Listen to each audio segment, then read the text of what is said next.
Pessoal, boa noite, sejam todos muito bem-vindos. Eu sou a Mila, vou apresentar esse curso para vocês, sou coordenadora. Quero que vocês se sintam todas muito, muito, muito bem-vindas aqui. Um grupo lindo, um grupo imenso, todas as pessoas bem-vindas aqui. Quero lembrar vocês que a gente começa esse encontro hoje, nós vamos até quinta-feira, tá? Então, essas aulas vão ficar gravadas. Então, se vocês tiverem depois colegas e pessoas que vocês quiserem convocar para esse nosso curso, nós estou gostando, é muito legal, quero convidar minha amiga vai gostar desse curso, é para ela, venham, convidem, tá? Podem encaminhar o link de inscrição para todo mundo que vocês quiserem. Bom, muito, muito, muito obrigado pela mão, né? Porque eu acho que a gente está fazendo um grande círculo aqui, cada um de uma parte do Brasil, até de fora. Começa com essa egrégora da ideia dos colaboradores, do coletivo, vocês vão conhecer todo mundo essa semana. E depois os alunos da escola começaram a se envolver, e aí chegou a todos vocês. Não conhece a escola Método Restaurativo ainda, mas lá no finalzinho eu convido vocês a conhecerem a escola. Mas esse tipo de programa que vocês vão assistir aqui até quinta-feira, grupo, é o tipo de trabalho que a gente oferece na escola. Então, é um segundo curso que tem foco trauma, ou tem foco crises, né? Crises humanitárias e atendimento e acolhimento, mas todo o nosso trabalho, por isso que o nome da escola é Método Restaurativo, ele tem como suporte palavras como afeto, como suporte emocional, como conforto, e a gente está sempre preocupado, então, no acolhimento, no amparo do ser humano, de forma individual ou de forma coletiva. E não é uma escola de psicólogos, tá? Então, é uma escola que nasce através dos discursos ali do yoga, filosofia e do budismo também. Então, todos vocês sejam muito bem-vindos a esse curso. É uma honra imensa estar aqui. Eu acho que é o sopro que a gente gosta de falar, né? Alguns falam no sopro divino, outros vão falar sobre o carinho do Espírito Santo e tantos outros de vocês no que vocês acreditam, a forma que vocês percebem o mundo, suas religiões. A gente sabe que às vezes nasce um desejo e enquanto a gente não coloca aquilo em prática, parece que o nosso anjo da guarda não sossega, né? Então aqui em casa é mais ou menos assim, né, Dani? Então eu tenho outros também que acreditam em todas as doideiras que eu invento, então aí como professores, aí vocês estão vendo eles como professores em tela e já vão conhecer alguns hoje e vão se apaixonar. Então, nós estamos aqui, eu ainda brinco um pouquinho e tal, mas nasce esse grupo, então nasce esse movimento CAEPA, e se assim o universo permite, nós vamos se encontrar mais vezes, porque agora mais professores estão querendo participar, então talvez a gente tenha o segundo módulo mais para frente desse curso, e por que não? Eu acho que é o coletivo dos professores e agora já é o coletivo de todos vocês, né?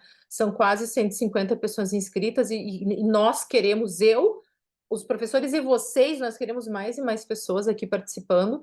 Então, eu acho que vai só crescer. Teve semente, cresceu, vocês já são frutos e flores e a gente não vai parar nunca, né?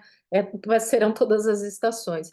Então, nasce de um momento extremamente triste, extremamente doído para quem é de lá, para quem está lá mais ainda, e é para essas pessoas que a gente quer trabalhar, e para quem está assistindo, né? As mídias sociais causam esse impacto na gente que eu não sei vocês, alguns dias eu disse eu preciso parar um pouco porque eu não vou dormir daqui a pouco, né? Ou eu vou pegar minha galocha aqui e vou para lá achando que eu vou conseguir fazer alguma coisa, né?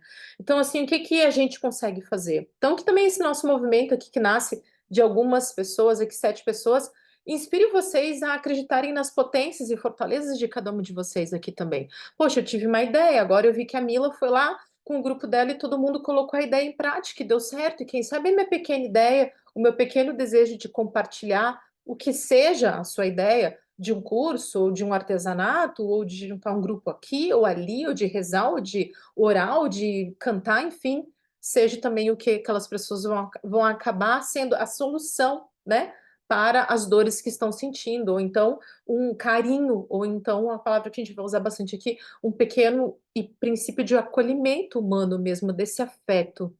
Então, o que essa semana começa a me afetar muito, me atravessar muito como mulher, como mãe, como ser humano, assistindo tudo isso, como gaúcho, como quem cresceu em Guaíba e em Eldorado do Sul a vida inteira, e tem familiares lá também que perderam suas casas, é aquilo que começa a tocar.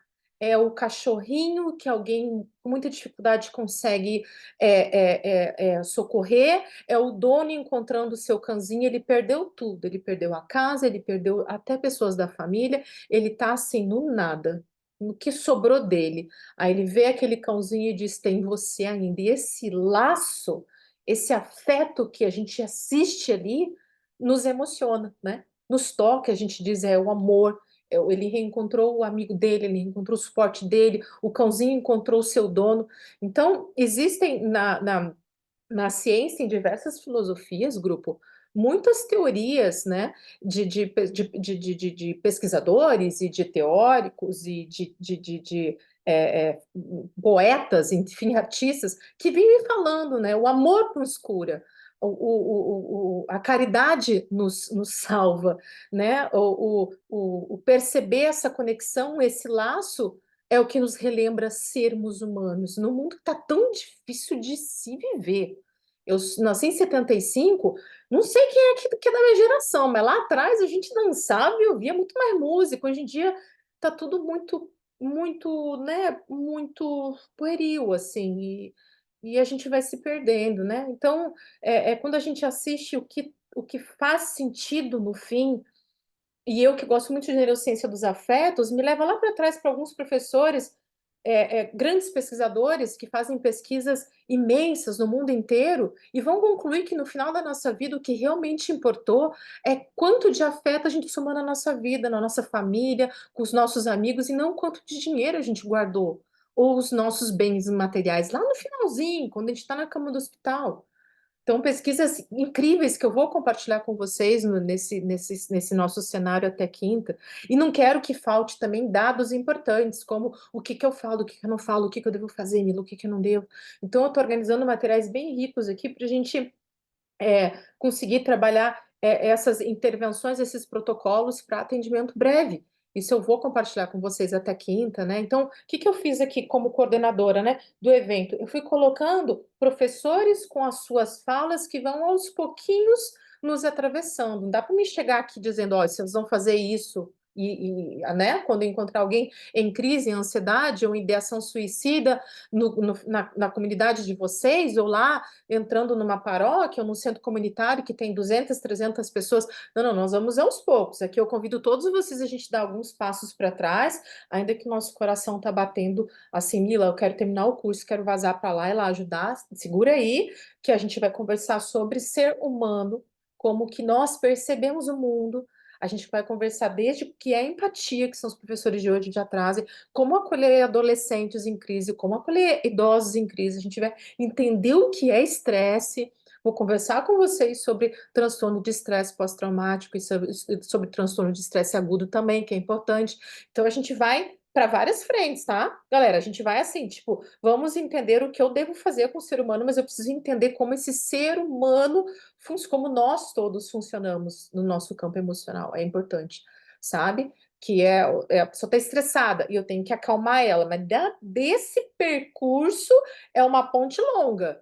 Então, eu não posso cortar caminho aqui para que eu consiga, nós todos consigamos sair daqui com uma boa capacitação, combinado? Tá? Então a gente vai de uma filosofia, vamos nos emocionar em alguns momentos, e daqui a pouco uma ciência um pouco mais hardcore, ainda que eu quero e pedir para os professores que todos nós usemos uma linguagem mais coloquial e fácil, porque eu quero um grupo bem amplo aqui. E não tem que ter graduação, e nem tem que saber palavras em inglês, nada disso. É inclusivo o curso, eu quero que seja inclusivo e integrativo, né? Não só inclusivo e que não tenha pertencimento, tá? Então, por isso que nós não vamos, assim, entrar com os dois pés trazendo evidência científica. Talvez fique para um outro momento. Combinado? Ou eu coloque o módulo depois do nosso curso depois, tá? Então, eu falo um pouquinho com vocês agora, depois entra o professor Gustavo Araújo, escuta compassiva e empatia em tempos de crise. Ele trabalha com psicologia e é psicólogo também da psicologia positiva. E depois vem a professora Clara Coelho falar de fadiga de empatia, todos aqueles que adoecem de tanto se doar. A gente viu isso, as enfermeiras no Covid, né? A gente viu esse cenário. Então, o trabalho de fadiga de empatia começa a ser pesquisado e bastante dialogado lá atrás, quando os Estados Unidos começa a ter muitos veteranos de guerra, então começa a trabalhar na fadiga de empatia lá atrás. E, e aí, agora eu fui ler o que a Edith falou, não estou ouvindo. Alguém consegue ajudar ela, por favor? Vamos ver se a gente consegue ali no chat ajudar ela. E e aí, como que a gente chega aqui na questão que está acontecendo lá ainda, está todo mundo ainda passando por esse momento extremamente de exposição a desastre, está acontecendo agora, né, gente? Eu sou professora de yoga há 25 anos, não dá, yoga não dá agora. Eu sei que agora não dá a prática de yoga. Agora não dá para trabalhar relaxamento, agora não dá para trabalhar respiração. E eu vou explicar para vocês por quê, porque é uma das áreas nossas de expertise, em principalmente utilizar a respiração para acalmar. Em alguns momentos não dá. Meditação também não. Aqui, assim, carne viva. Tá me faltando teto, comida e suporte emocional. O ser humano tá ali, no limite dele. Já tá entrando em dor emocional, em crise emocional muito forte, tá? Faltou teto, eu não tenho proteção. Faltou comida, eu não tenho nutrição para me manter vivo. Faltou suporte emocional, família, eu tô onde? Então, assim, por isso que a gente vai, aos poucos, caminharmos juntos nesse cenário. Esse curso está querendo trabalhar capacitadores para o cenário do que está acontecendo no Sul. São pessoas com água até o peito. Não temos uma sala para dar uma. Não, ainda não vamos. No segundo momento, nós vamos falar sobre o atendimento de grupo para daqui 1, 2 meses, quando tudo isso passar, quando esse atendimento primário urgente já não não tivermos mais tanto na emergência e a gente estiver já percebendo ali os sintomas de estresse pós-traumático, como que a gente consegue ajudar, tá? Então a gente vai entrar em duas frentes, a frente breve de emergência e depois, quando passa um tempo, como que a gente consegue se comportar. É escuta empática, presença, o que eu devo e não devo falar e amparo. É isso que a gente vai fazer com esse pessoal e saber encaminhar bem quando precisa de um médico, precisa de um psicólogo, né? De um atendimento mais, uma intervenção psicossocial, ou precisa de um atendimento mais médico, tá? Então, eu vou dar todas essas dicas para vocês. Tudo bem até aí? Beleza? Então tá bom. Deixa eu cuidar do meu horário aqui. Então, bom, a gente tem uma exposição onde tem um desastre acontecendo. Então, nós estamos aqui. Primeiro, eu estou convidando vocês a gente imaginar o cenário. Quem não viu tudo que está acontecendo, às vezes a gente pensa assim: poxa, eu vou, né, amparar uma crise emocional de alguém, mas espera aí. Eu não posso. Então, oi, tudo bem? Você não tá bem, né? Você tá ansioso? Tá bastante ansioso. Então, primeiro, o que é normal? Nessa situação de uma exposição a um desastre. Pensa assim, uma pessoa, um soldado está lá no campo de guerra. Lá no campo de guerra não tem muita coisa que ele possa fazer. Ele está de frente ao desastre. Está acontecendo aonde? É diferente quando a gente trabalha estresse em nossas clínicas, por conta de trabalho demais, por causa de sono. É um outro tipo de estresse. Esse aqui é o que a gente fala que é o estresse agudo, tá? Então, o meu ambiente sofreu transformação. Concordam? Então, uma coisa é, Kátia tá na casa dela, ali tem a luz dela acesa, o computador, tem a comidinha dela, ela pode estar muito nervosa, ela pode estar com familiares passando dificuldade, a Lu Rocha pode ter também notícias, pode estar aguardando uma família que está chegando e precisando de amparo. Tudo bem, estou próxima de pessoas que estão sofrendo, mas o cenário da Lu e da Kátia, elas estão na casa dela, a Lu tem as almofadinhas na cama dela, né, Lu, né, Kátia? Então, o cenário modificou para essas pessoas, concordam comigo? O cenário é um barquinho cheio de água dentro. O cenário é ver só teto de casa. O cenário é começar os voluntários e os profissionais que estão trabalhando lá também a se depararem com morte de pessoas e muitos animais. Então, aqui a gente começa a entrar num lugar que até começa a ter alguns gatilhos para mim, começa a ficar doído na garganta. A gente começa e vamos segurar junto, vamos dar força aqui. O nosso cenário é um cenário, como todo mundo está relatando, lá de guerra. É extremamente catastrófico, agudo significa que eu estou vivenciando no primeiro plano a dor. Estou vivendo a dor. O voluntário vai lá e ele começa a ter interferência da dor, mas ainda assim não é a casa dele. Ele mora lá em Floripa, ele mora lá em Curitiba, mas ele começa a ser atravessado pela dor do ser humano que está lá na frente, do desespero do ser humano que está passando na frente dele.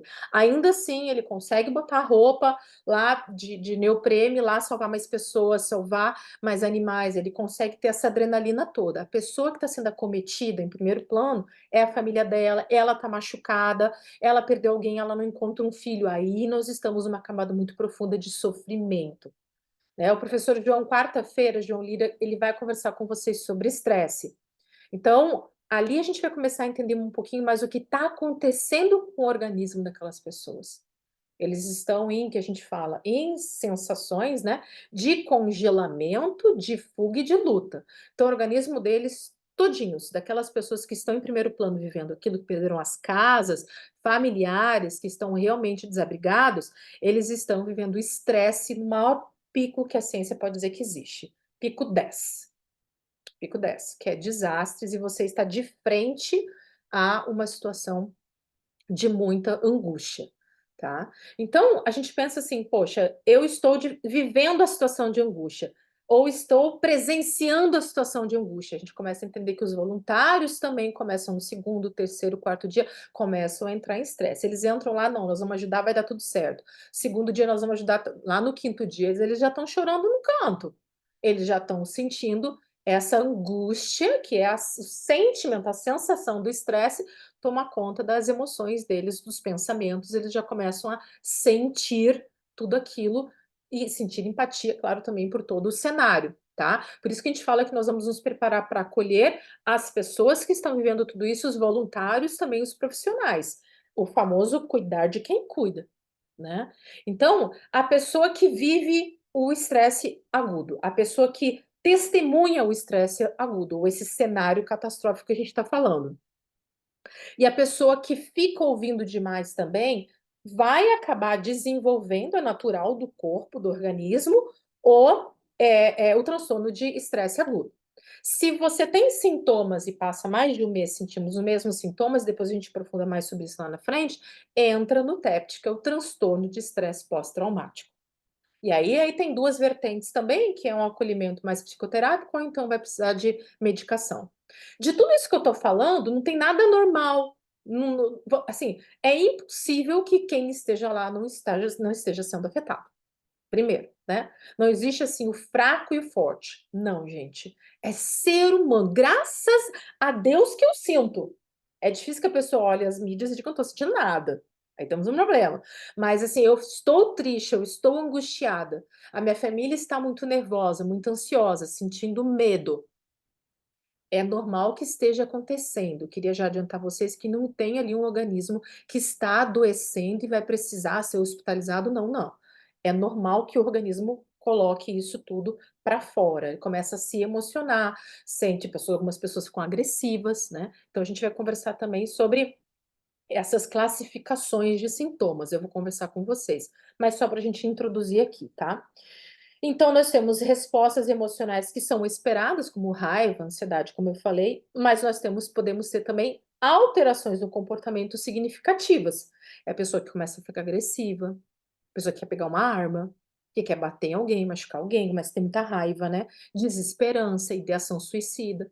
E aí vocês vão ver que vai ser momentos lá na frente que eu vou ensinar vocês então a buscar um suporte, uma ajuda de um outro profissional, tá? Então, repetindo, as nossas técnicas de yoga, meditação, exercícios, vai ter um momento que vai ser importante. Cada um de vocês aqui tem o seu baralho, a sua cartinha. Quem trabalha com arte terapia, quem trabalha com outras intervenções, uma dança, o tai chi chuan, mais para frente.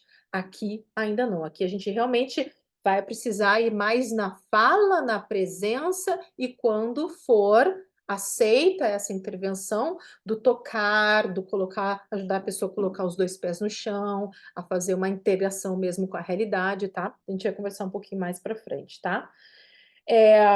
Bom, alguns estudos que foram publicados recentemente, que vêm fazendo estudo epidemiológico desde o tempo do Covid, e muito atrás, também pegando dados do tempo do 11 de setembro, vai nos trazer informações de que é normal de que 100 pessoas envolvidas numa catástrofe assim, pelo menos um terço, estamos falando de 35% em média, vai desenvolver esse transtorno de estresse pós-traumático, que é a consequência, a sequência de passar de mais de 4 ou 5 semanas em muita angústia. Aí vai desenvolver um transtorno e vai precisar de uma ajuda, né, uma intervenção medicamentosa mais lá na frente, ou então realmente de um trabalho de um profissional, um psicólogo que trabalhe com traumas e trabalhe com o transtorno de estresse pós-traumático, tá? E que, em média, 25% pode acabar desenvolvendo depressão maior. O que também, gente, é normal. É um grande soco. É o ser humano estando diante do pior que existe, que eu vou perder minha vida e as pessoas que eu mais amo irão perder suas vidas. Se eu não tenho teto, não tenho comida, como que eu sobrevivo? Isso é inato ao ser humano, tá? É importante trazer esses dados para vocês também. E lembrando que em episódios assim, em cenários, essas paisagens que nós temos de um ambiente que é o vizinho, era o amigo, era aniversário do fulano, e daqui a pouco todo mundo sumiu e tem água, e é pedaço de casa, e é bicho, e é perigo, é cobra, não sei o que. É um cenário de um filme de terror, né? Quem, por exemplo, estava tratando uma depressão leve, tem sim probabilidade de aí, progredir para uma depressão maior. Quem sofria de ansiedade vai ficar mais ansioso. Quem estava tratando um estresse assim normal do dia a dia vai ficar também muito ansioso. Então, é normal quem estava, né? Ah, eu bebo, mas não estou bebendo mais, vai talvez ter a grande chance de voltar a procurar o álcool. Então, assim, isso aí a pessoa que já tem um acompanhamento por conta de algum transtorno, algum distúrbio, pode acabar, né, precisando de mais acolhimento e mais ajuda aí profissional nesse momento, tá? Porque ela é atravessada por uma crise imensa que tira todas as esperanças dela, tira a resiliência, tira a fé dela, né? Então, se ela estava em tratamento e buscando nutrir esses fatores, esses elementos em suas vidas, de repente não tem mais nada, como ela fica? Ela perde o chão, a gente até costuma falar isso, né? Que perde o chão.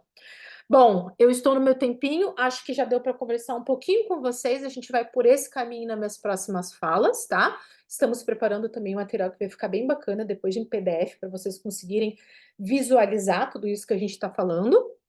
Eu gostaria de convidar, então, o meu querido amigo e colega e o professor Gustavo Araújo para falar sobre escuta compassiva e empatia em tempos de crise. Vê se está abrindo para você, Gu, tudo E bem? acho que abriu aqui, né? Estão todos me ouvindo? Tá me ouvindo, Mila? Estou te ouvindo bem, muito obrigado, seja muito bem-vindo, Gustavo. Eu vou abrir tua tela para todo mundo conseguir te enxergar Tá bom. bem, vivo Sim, também, sim. e já estamos gravando a tua aula. Eu te peço um segundo só.